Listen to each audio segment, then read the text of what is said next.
the voice of the people party. Balai. Nama kilon ke jikmu, bala imak kini ke parti kami smart nyen kamlut ini. Timut pelong ini kong kiseng balang kamle nyen dipi, lagi mak song jelo nyen dipi.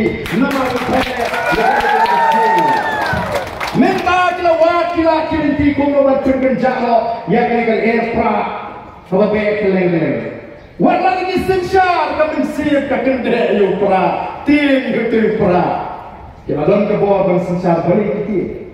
Kita maham wadi iskul makin desu, ban pintem di kejiwai perak. Kemalai kena pertabe. Udawa be. Oh dan hari ini kisi ngan betu di konstituensi. Kritik pagi ni di non-trade bersih hamha. Jom kita di non-dalam hati mereka di parti. Lagalong ni UDP. Lagalong ni VPP. Kritik pagi ni di non-trade. Di Nongkitkam di bersih hamha.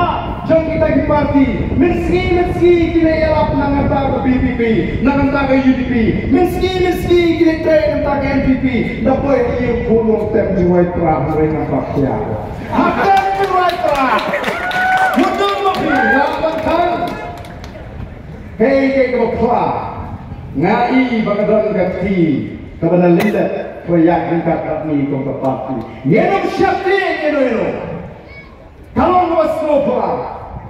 Pulit minta kifan ni kyrteng jadi kat jaga voice of the people party. Oh, jika former presiden juga FPGP kata kamu semai, nama ni dia kiseng baharan. Yo perkeluasan tegan subhan kem. Balai kifan ni kyrteng jadi Nongkitkam jadi. Kaji pengkre emak kadai syaitan. Dan memele kem hatang kem ni nangi. Kata pinang kem nang sna pra managasi.